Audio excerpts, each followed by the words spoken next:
Yamaha Jupiter Z Robot ya. Nih engkolannya ngelos seperti ini. Lalu di bagian double starter ndak bisa hidup bosku tuh. Parah sekali nih. Nih. Wah. Oke, di mana masalahnya? Di mana problemnya? Langsung saja kita eksekusi bosku ya. Bisa berlama-lama ya. Ini masalahnya bengkel buka setengah hari bosku ya. Hari Jumat nih kita tes double starternya seperti ini tuh. Nggak bisa di double starter ya tuh. Seperti baterai ndak kuat bosku ya.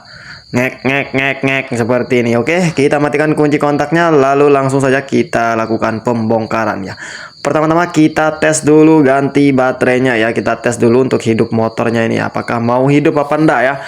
Karena kita tes tadi di bagian double starter seperti baterai yang enggak kuat bosku. Jadi kita cek dulu ya di bagian baterainya ini kita tes menggunakan baterai yang normal ya, atau aki yang normal ya, seperti ini tuh. Kita lepaskan baterai yang lama lalu kita tes menggunakan baterai atau aki yang normal seperti ini ya. Kita pasang terminal positif dan negatifnya baterai bosku. Just ya, set cuan ya, mantap. Oke, kita tes dulu, mudah-mudahan motornya bisa hidup bosku ya. Oke, kita tes seperti ini tuh. Alhamdulillah motornya bisa hidup ya setelah kita tes. Kita ganti baterainya menggunakan baterai yang normal atau aki yang normal ya. Berarti masalahnya kalau untuk double starternya berada di bagian baterai yang ngedrop ya. Lalu untuk ini kickstarternya atau engkolannya yang ngelos, nanti kita cek lagi bosku ya di mana masalahnya ya. Oke, langsung saja karena kickstarternya ini ngelos ya. Jadi kita cek dulu di bagian koplingnya bosku ya, karena nih kita engkol nih ngelos ya.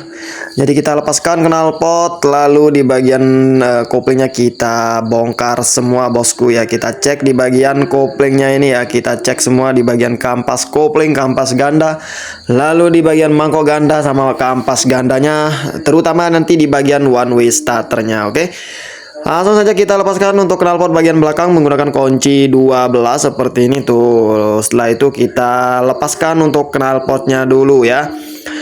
Lanjut untuk tangganya juga kita lepaskan bosku. Nah, oke, setelah itu untuk baut kickstarternya kita lepaskan menggunakan kunci 14 seperti ini. Setelah itu tinggal kita lepaskan saja nih. Untuk baut bak koplingnya ya menggunakan kunci 8 seperti ini ya tuh. Biar lebih cepat kita gunakan impact bosku, dan jangan lupa disediakan nampan di bawah seperti ini supaya tidak berceceran olinya ke sana kemari ya tuh. Alhamdulillah untuk bak koplingnya sudah berhasil kita lepaskan seperti ini, mantap ya. Lanjut untuk baut ini per koplingnya ya kita lepaskan. Nah, setelah itu kita cek di bagian kampas kopling masih aman. Setelah itu kita cek lagi di bagian gandanya ya. Oke, di sini kita lepaskan dulu untuk baut koplingnya menggunakan kunci 19. Setelah itu baut ini mangkok ganda, kampas ganda kita lepaskan menggunakan kunci 19 juga bosku. Setelah itu kita lepaskan untuk rumah kampas koplingnya ya. Nih. Oke, setelah itu kita lakukan pengecekan di bagian mangkok ganda beserta kampas ganda, lalu di bagian one way ganda atau one way starternya bosku. Nih, tuh udah rontok ya. Di sini seharusnya ada pelor 3 bosku, tapi tidak tahu entah kemana ini ya. Kita lepaskan saja dulu semua, kita bongkar ya, kita cek.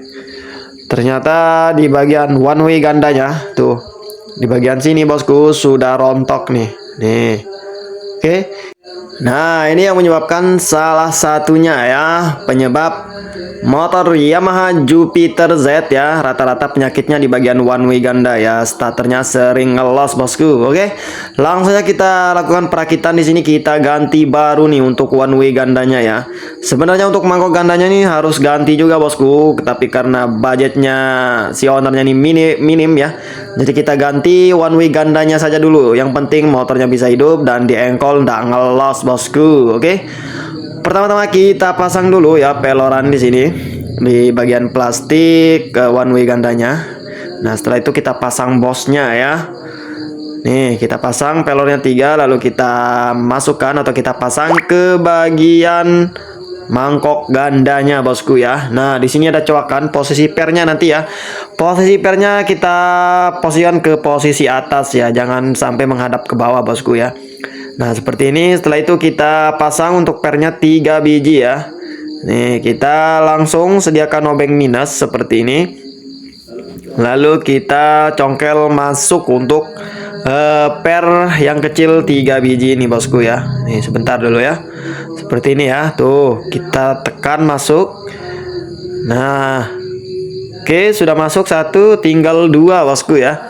Kita pasang semua, jangan sampai tidak dipasang bosku. Jadi harus terpasang semua ya. Memang agak susah posisinya ya, nih seperti ini tuh. Tapi kalau sudah tahu tekniknya bakalan mudah bosku. Oke, kita pasang tiga-tiganya dulu, baru kita press atau kita tekan masuk ya. Tuh udah masuk ya, tinggal kita tekan seperti ini. Tuh udah masuk semua ya. Dan cara ngetesnya kalau kita putar ke kiri seperti ini loss ya.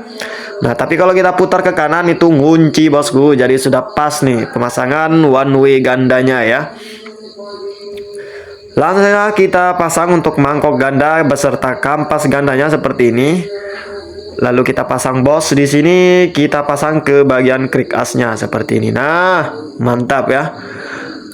Lalu kita sambil tes ya, kita putar ke kiri loss, lancar muternya seperti ini. Kalau kita putar ke kanan ini ngunci ya. Nah, ini yang sudah pas posisinya bosku. Lanjut kita pasang untuk ring beserta bautnya bosku. Setelah itu kita kencangkan kembali menggunakan kunci 19 ya. Nih, mantap. Tinggal dijebret-jebret saja seperti ini tuh. Udah mantap, just this ya tuh. Kita putar ke kiri, lancar. Kita putar ke kanan, ngunci. Nah, ini yang mantap, bos. Udah bakalan loss untuk starternya ya.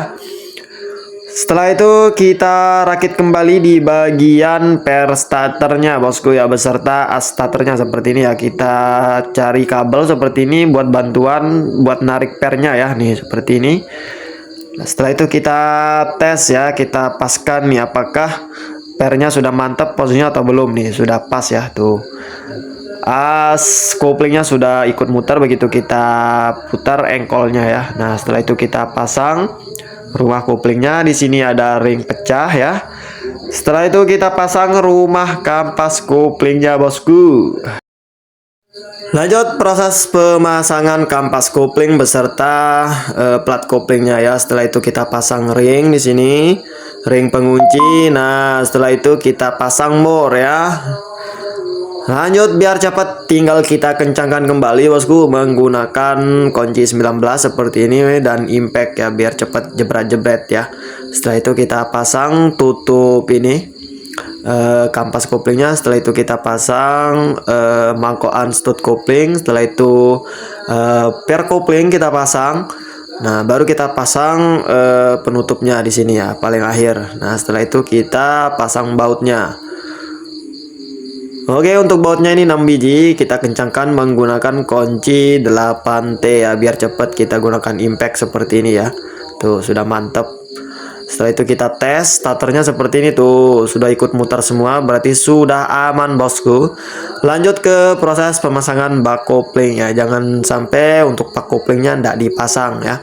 Kalau memang sobek diganti baru saja bosku, biar tidak kerja 2 kali ya. Tuh. Setelah itu tinggal kita pasang kembali untuk baut bak koplingnya ya.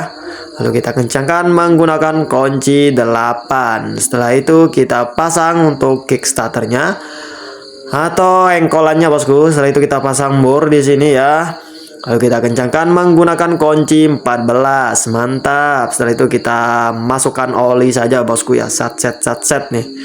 Harus jadi nih pokoknya setengah hari ini ya, karena bengkel cuma buka setengah hari bosku kalau hari Jumat ya. Oke, kita masukkan oli di sini. Kita gunakan oli Repsol MXR3 bosku. Setelah itu tinggal kita pasang kembali penutup oli bagian atas ini. Setelah itu kita engkol, mantap ya tuh. Ya, Josjis ndak ngelos lagi nih ya, sudah mantap. Coba kita tes hidup saja ya, biar lebih abdol ya. Tuh, belum kita pasang knalpot ndak apa-apa, kita kasih hidup seperti ini tuh. Motornya langsung hidup, Josjis bosku ya.